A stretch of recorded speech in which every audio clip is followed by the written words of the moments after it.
Sir thank you sir. Chiranjeevi sir, ఎప్పటికీ మీ పక్కన కూర్చోవాలన్నా కూడా కాసేపు ఈ పక్కన కూర్చున్నంతసేపు నాకు ఊపిరి రాలేదు.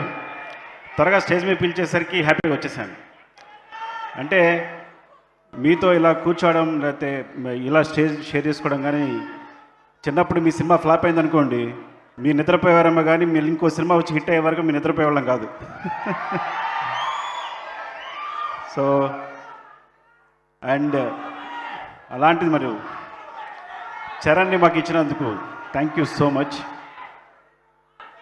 ఈ మొదటిసారి ఫస్ట్ టైం నేను బుచ్చి వచ్చి, సో అఫ్కోర్స్ నేను ముందు కథ విన్నా కానీ ఒక్కసారి చరణ్ ముందు వచ్చి కూర్చుని కథ చెప్పినప్పుడు కింద నేల మీద కూర్చుని బాస్ తీసుకుని వాడు చెప్తుంటే ఇద్దరం అమేజ్ అయిపోయాం, చాలా ముచ్చట పడిపోయాం. చరణ్ కళ్ళలో అయితే నీళ్ళు ఉన్నాయి. అంటే ఒక కమర్షియల్ సినిమాని ఒప్పుకోవడం మామూలు విషయం కాదని,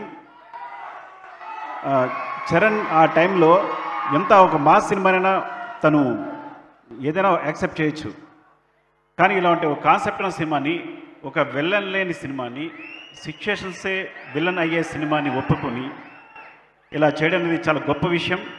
అంతకన్నా గొప్ప విషయం అలాంటి సినిమాని మీరు ఆదరించి ఇంత బ్లాక్ బస్టర్ చేయడం ఇంకా గొప్ప విషయం. అంటే ఈ సినిమా కమర్షియల్ సినిమా అనే కాన్సెప్ట్ని మార్చేసింది ఈ సినిమా అనేది. The thanks for Buchibabu for that. I think one of promising డైరెక్టర్గా, అంటే ఒక ఉప్పెన తీసిన అబ్బాయి ఇంత పెద్ద సినిమాని, ఇలాంటి పెద్ద సినిమాని హ్యాండిల్ చేయడం అనేది చాలా గొప్ప విషయం. Love you, congratulations and thank you. Love you Rao ఇలాంటి సినిమా ఇచ్చినందుకు.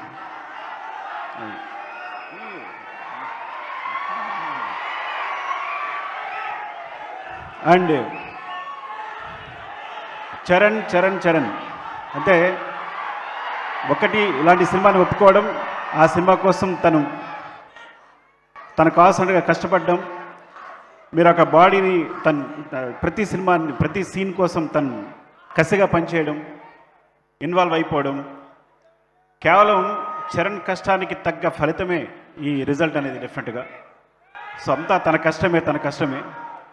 సో అందరూ చరణ్ పొగుడుతున్నప్పుడు ఒక మాట అన్నాడు, డార్లింగ్ మొత్తం చరణ్ ఎంత బాగా చేశాడు, చరణ్ చరణ్ ఎంత బాగా పర్ఫామ్ చేశాడు అంటే తను ఒక మాట అన్నాడు, డార్లింగ్ ఇలాంటి కథ లేకపోతే నాకు ఎక్కడ అలా చేయగలను అని. సో అంత వినమ్రుడు. ఒకటి చెప్పాలంటే, చివరగా అందరికీ చుట్టుపక్కల తనతో తిరిగే వాళ్ళకి, కలిసి పనిచేసే వాళ్ళకి అందరికీ ఒక విషయం తెలుసు, మా చరణ్ బంగారం. సరే, అంత మంచి హృదయాన్ని ఎప్పుడు చూడలేదు నేను. అండ్ థ్యాంక్ యూ సతీష్ గారు, ఈ సినిమాని ఇంత దగ్గరుండి ఇంత కష్టపడి చేసినందుకు థ్యాంక్ యూ సో మచ్. మీరు ఐ థింక్ ఎంత కష్టపడ్డారు ఈ సినిమా సంబంధించి, ప్రతి విషయానికి సంబంధించి దగ్గర నుండి చూసుకుని చరణ్ ఇచ్చిన అవకాశాన్ని మీరు సద్వినియోగం చేస్తున్నందుకు థ్యాంక్ యూ అండి. Thank you so much. Love you. And my cinematographer Ratnavelu, my brother, thank you so much brother. ఈ సినిమాకి ఇంత మంచి విజువల్స్ ఇచ్చినందుకు, మా బుచ్చిని సపోర్ట్ చేసినందుకు. And our background hero Ishan, is like you are the hero back side from.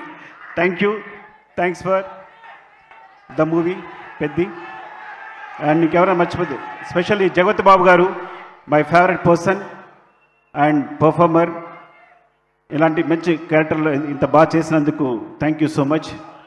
నేను అందరికీ థ్యాంక్స్ చెప్పాలనుకుంటున్నాను, పేరున థ్యాంక్స్. ఇంకెవరైనా మర్చిపోతే, స్పెషల్లీ రెహమాన్ గారు. ఫస్ట్ టైం నేను బుచ్చి వెళ్ళినప్పుడు ఆయన మమ్మల్ని రిసీవ్ చేసిన తీరు, నేను బుచ్చిని ఇంట్రడ్యూస్ చేసినప్పుడు, ఆయన మొట్టమొదటిసారి సౌత్ ఇండియన్ సినిమా సెపరేట్గా ఒక సౌత్ ఇండియన్ సినిమాని కథ విని ఎగ్జైట్ అయ్యి ఈ సినిమా చేసినందుకు thank you so much sir. Thank you so much Rahman garu. And ప్రతి ఒక్కరికి, స్పెషల్లీ మైత్రి మూవీస్ రవి గారు అండ్ నవీన్ గారు, థ్యాంక్ యూ. ఈ సినిమాని యాక్చువల్గా ముందు నుంచి సపోర్ట్ చేసినందుకు thank you so much. Thank you all. Thank you, RC17, right? RC17. Yeah.